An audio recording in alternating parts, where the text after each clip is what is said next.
a Satanist named Eliphas Levi, created an idol of the devil in the form of Baphomet, the great goat god. He was worshipped by the Knights Templar and by Gnostics and Satanists, and many say even in the Illuminati systems of today. This foul Luciferian goat god, Baphomet, is worshipped. Notice his androgynous, that is male and female, appearance. The torch of light on his head, the horns that come out of the goat's head. Notice the satanic pentagram, the two serpents coming out of the genital area, and of course the horned goat hooves.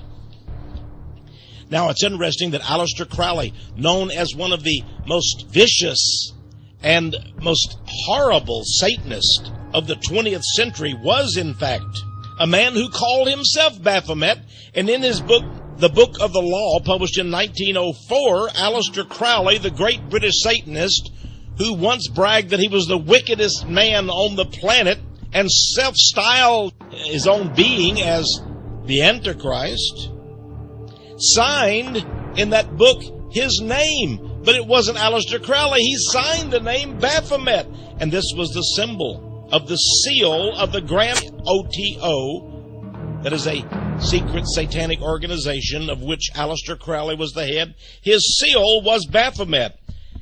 He was the Grand Master, but what is this strange creature? In fact, it appears to be a cockatrice. Some call it the basilisk. The cockatrice, a serpent that is even mentioned in the Bible as a creature of evil. Baphomet. In the Church of St. Mary in France today, we find this strange character. Is this not Baphomet? And what is he doing in a Christian cathedral? In the United States of America, in the town of New Haven, Connecticut, is one of the most prestigious universities in the world, Yale University. Visit that university, and what do you find in the building that houses the education and sociology departments? Yes, indeed. You find a carving of Baphomet. But this time, Baphomet, well, he's been cleaned up a little bit. He's wearing a three-piece suit, and he's lurking inside the archwork. But nevertheless, look carefully. Look at the goat's head. It's Baphomet at Yale University. Of course, it is at Yale University where they have the Order of Skull and Bones. And in fact, even the city of New Haven, Connecticut, was originally designed so that the skull and bones in a cemetery would be in the very center of the town, way back in the 18th century.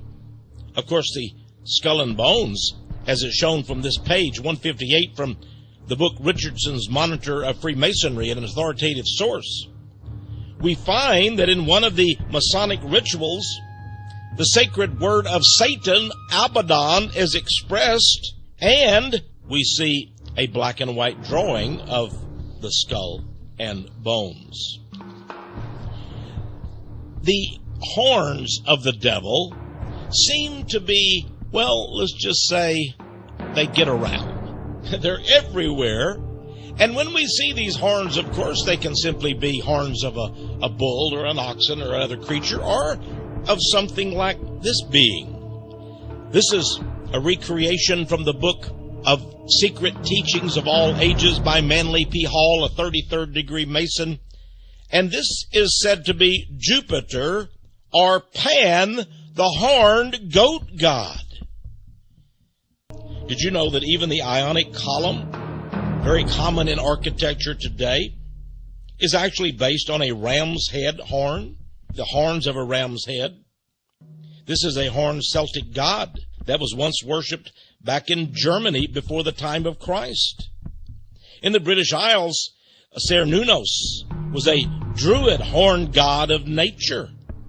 Notice the incredible resemblance, of course, to the Hindu deities. But wait, we expect this from the ancient mystery religions. But notice this modern day logo. Is this old man Satan? In 1990, Procter & Gamble filed lawsuits against anyone who dared to say that their corporate logo was a picture or image of the devil. Of course, there has been no evidence whatsoever that any of the officials of Procter & Gamble, one of the world's largest makers of soap and detergent and other household products, is affiliated with the Church of Satan. In fact, there is no evidence at all that any of the officials are Satanists or witches or have any connection with Satan.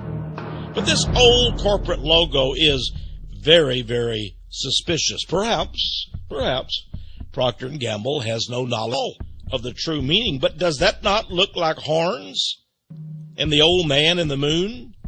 We can only wonder. It is always surprising when we find horned representations of the devil in churches.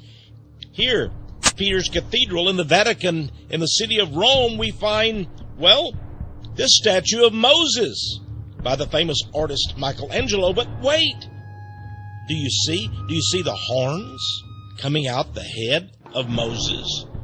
Is there anything in the Bible, in the Old Testament, that tells us that Moses had horns?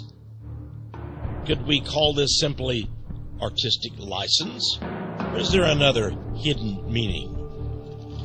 We can also visit another church in the continent of Europe. In the Pyrenees Mountains of France, there sits a small Catholic chapel near the quaint remote town of Rennes-le-Château. And outside the church, over the entrance, is a message to those who would dare enter this Catholic stone chapel. It reads, Terribilis est locus iste, which translated into English means, this place is terrible. There's also a skull and bone stone carving on the exterior of the chapel at Rennes-le-Château in France. What about the place is terrible? And what about the bizarre rumors, strange stories claiming that inside, hidden in Rennes-le-Château Chapel, is a secret passage, a literal entrance or opening to the fiery caverns of hell itself, located deep underground? What about these bizarre and macabre things? One thing we do know, as you enter the very door of this chapel at Rennes-le-Château, you find this statue of a horned black devil. He is carrying an ephah or basket, and above that are two small dragons, one of which has the head missing. Why would Catholic priest Bérenger Saunier install this diabolical statue far back in 1891? What so is a mystery. Could it be that the rumors that this chapel is a portal to hell are true? And why would the Catholic Church not do something about this hideous, horned black devil in this supposed Church of God? Supposing you visit the fabulous city of London, England, you visit Hyde Park, you've heard so much about this marvelous public place, but wait! Confronting you, you will find this statue of Pan, complete with cloven hooves, horn, and beard. And to make the matters worse, it's part of a sculpture collection called The Family of Man by artist Jacob Epstein. How is it that the people of London, thought to be mainly Christian believers, so easily tolerate this idol of Satan himself housed within their very midst? Of course, England itself seems to be populated by many of the Freemasonic order.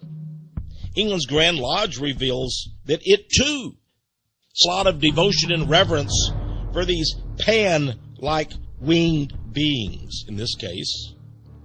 Here are some of the arms or the insignia of England's Grand Lodge. Notice these half-beast, half-man or half-woman creatures. The goats. This book, published in England, Examine the Witches' God. Do the witches have a god? We know they worship the great goddess, but do they not worship Pan?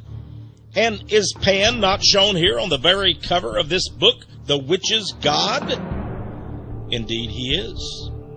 Some say that ivy and holly are his favorite vegetation, and thus on the buildings of the campuses in America of Harvard, Yale, and other elite establishment colleges, we find this same vegetation. Pan, father of Hermes in the ancient mystery religion, god of secrecy, is often pictured as the green man, a vegetation-covered deity. When we walk along the sidewalks of most American cities today, we do not expect to find devils in stone, but indeed we do. Visit Houston, Texas, Cleveland, Ohio, Detroit, Michigan, Los Angeles, California, or in this case, West 88th Street in New York City, and notice the devil that is in the keystone above the window of this building. What is the devil doing in this strange location? And do the people who reside in this building or work in this building not have an eerie feeling about it?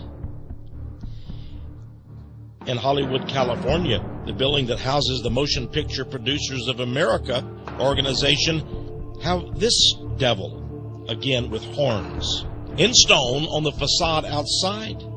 Does this indicate that the devil, in fact, is the god of the Motion Picture Producers of America? Well, perhaps so. Back to New York City again. Just think of these places. You're walking along, and you come face to face with the devil. You say, where? Well, just look up, because here are some of the devils that we have discovered in our travels to the great city of New York. Yes, the devils seem to be staring, leering, mocking, grinning, menacing the passers-by. Sometimes they are festooned with serpents and other strange creatures.